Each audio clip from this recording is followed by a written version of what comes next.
Hey everyone. My hand trowel. It makes more sense the more you know me, what this symbolizes and the value that it adds to what I do. So, in this message, I wanted to kind of ask you some simple questions in the beginning, just based on personal choice and the value that maybe we put on our choices or not.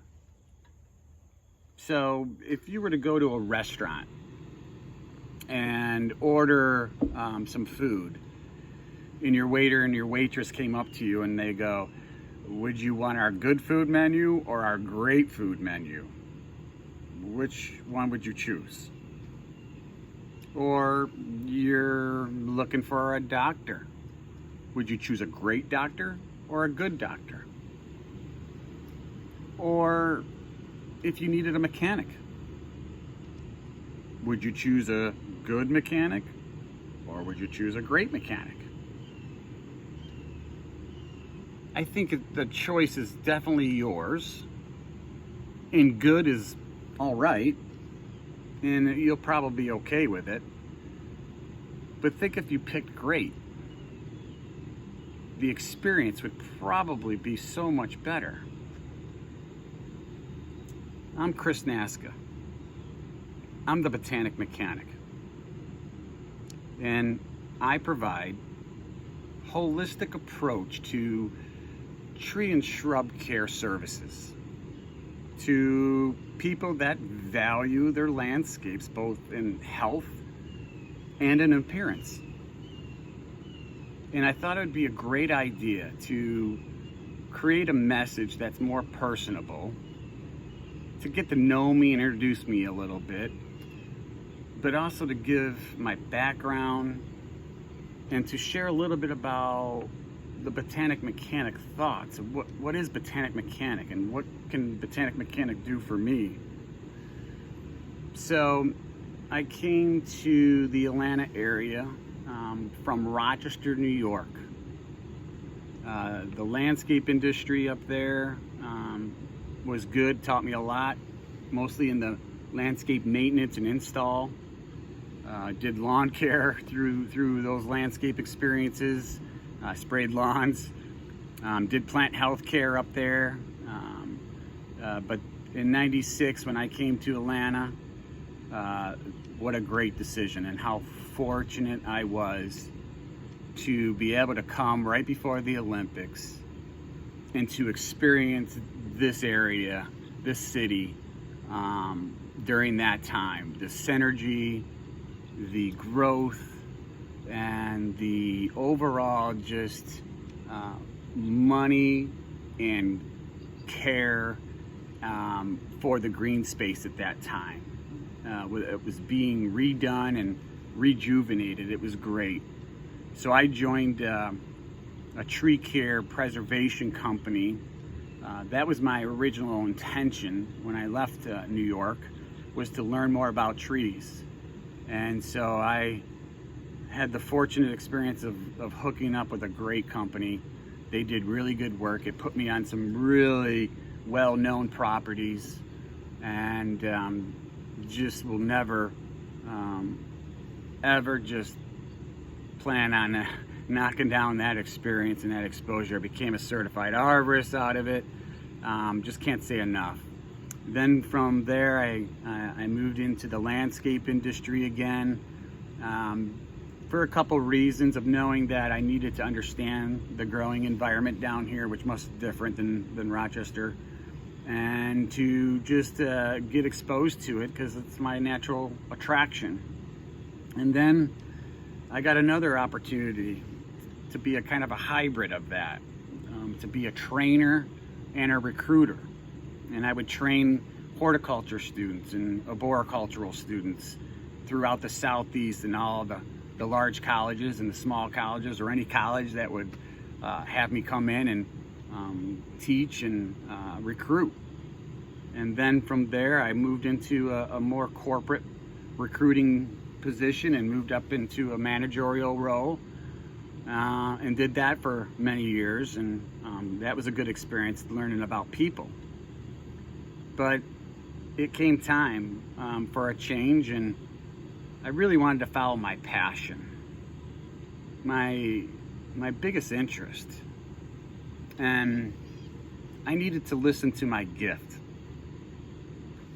And I have a God-given gift when it comes to plants, and I just didn't feel like I was utilizing that.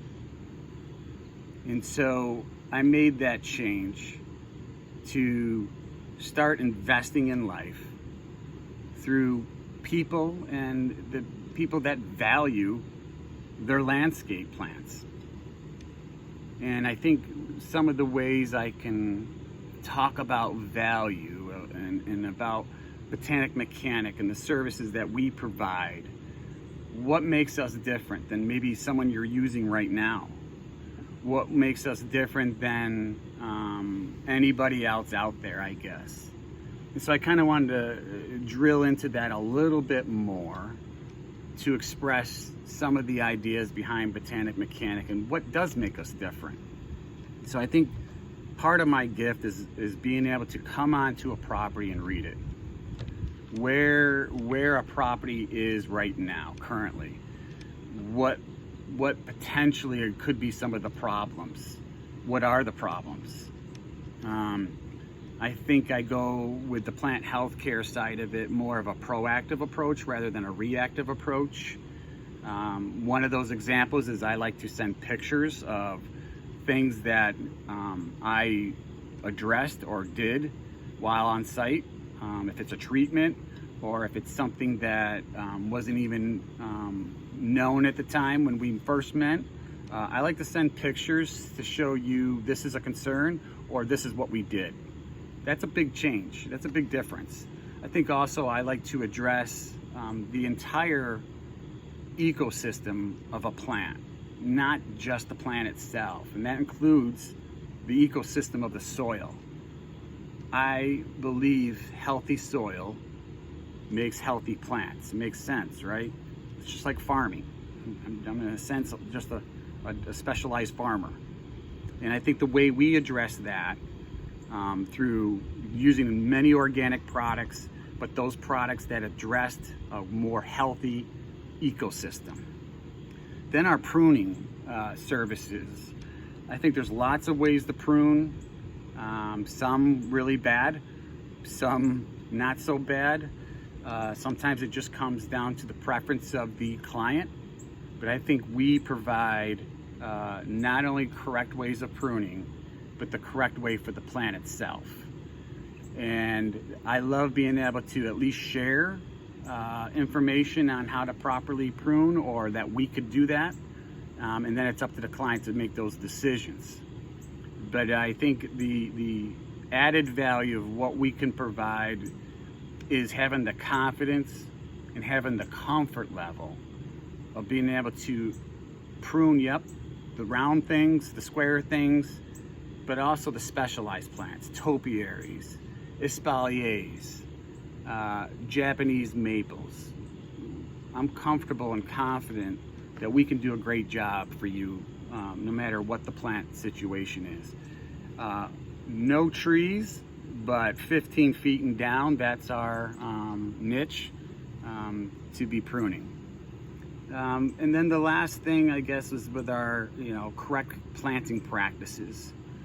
There's so many incorrect planting practices out there that get blamed because of a disease or an insect, when it really just boiled down to just bad planting practices.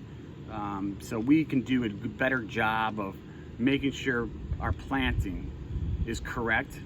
We don't do a lot of it. We're not after quantity, we're after quality. So we do these artisan small space designs. And we take our time to prep the soil correctly at the right time, with the right plants for the right spot. So when those plants do develop, you're not pulling your hair out wondering why they're so big for that spot. And then I think the real part that gets me excited and jazzed up is being able to jazz up your existing landscape by adding more attractive, colorful, contrasting plants that maybe you didn't think about. We do a really good job of being able to take these small areas and make them very high impact. If it's a greeting area or your main entrance area, we're really good at bringing that life back to your landscape and to give you joy. That's part of what we want to do, is to alleviate your concerns when it comes to health and the aesthetics, but also when you look at your landscape, that it gives you joy. And then I also think part of our responsibility is to be stewards. And the way that I want to be a steward is not only by doing things the right way, but also attracting life to your landscape. And yeah, maybe your friends and your family come over to look at your landscape and to be impressed by maybe what we were able to do or to help out with. But I'm talking about attracting pollinators, butterflies, dragonflies, hummingbirds. When I'm back here looking at this, it's better than TV, I assure you. It's great, and it's so relaxing. It really is something to watch and to look at. And I would love to be able to bring that to your property. So, out of this message, you know, if it sounds like something that you're connecting with and you think I could add a value, if you're in the market for a great mechanic, I hope that you'll give me the opportunity to show you what we can do for your plants and your landscape and get it thriving, get it living to the way that you maybe envisioned it in the first place. So I hope that's what you do, that this is a call of action and we can make a connection. If there's anything else I want you to get from this message, is to just think about your gifts, your personal gifts. Everybody's got them. And I hope I've kind of led you an example of a person that has taken a U-turn or took a U-turn in their life to follow their gifts. And with your gifts, share them with others. Maybe it means a career change, maybe not. But I think by using your gifts, this world needs more of them. And not less of them, more of them. And I think you'll find out by using your gifts and investing in life, it'll be fruitful for you. With me, that's one property at a time. That's one person at a time. That's one plant at a time for me. I hope to see you soon. Oh,